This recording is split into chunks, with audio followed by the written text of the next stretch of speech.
Now that we know how to compute the Laplace transform of a derivative, let's look at our first example where we solve an initial value problem using Laplace transforms.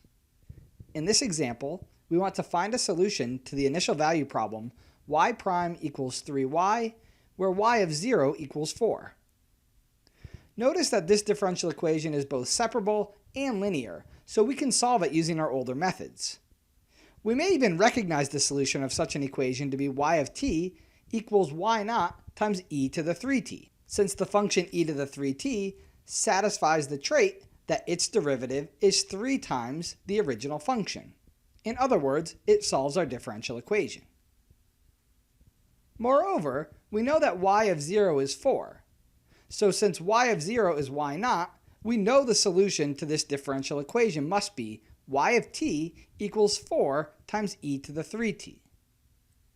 Let's revisit this after we compute the solution using our method of Laplace transforms.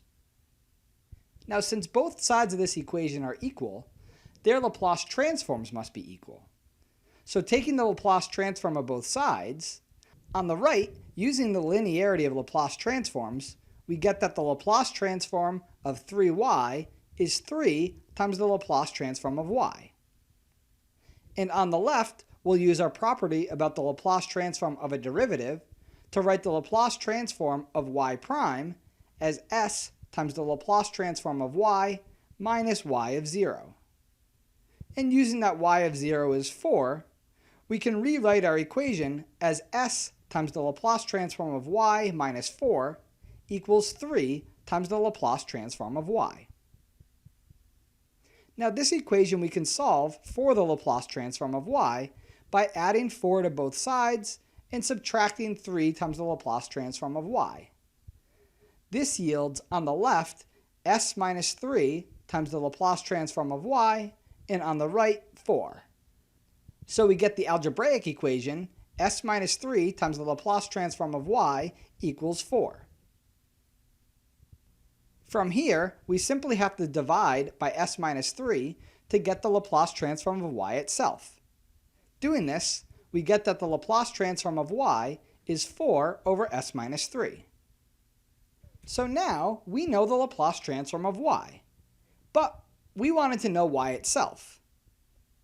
So we need to be able to work backwards to find y from knowing the Laplace transform of y.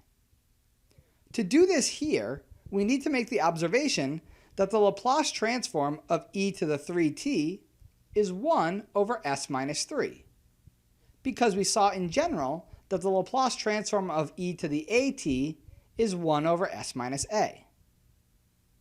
Coming back to our equation for the Laplace transform of y equal to 4 over s minus 3, we can write this as 4 times the fraction 1 over s minus 3.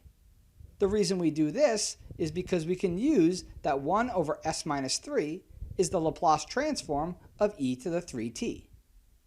So here, the Laplace transform of y is 4 times the Laplace transform of e to the 3t.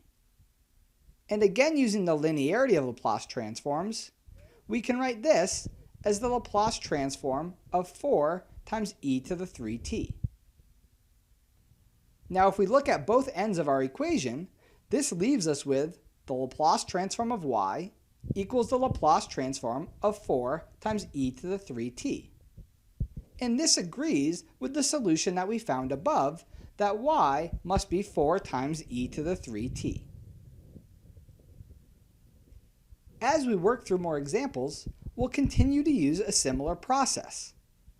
When given a differential equation, we'll take the Laplace transform of both sides of it and solve that to find the Laplace transform of y. Once we find the Laplace transform of y, we will have to work backwards with our rules about Laplace transforms in order to find y itself. This last step is typically the hardest part in solving differential equations using Laplace transforms.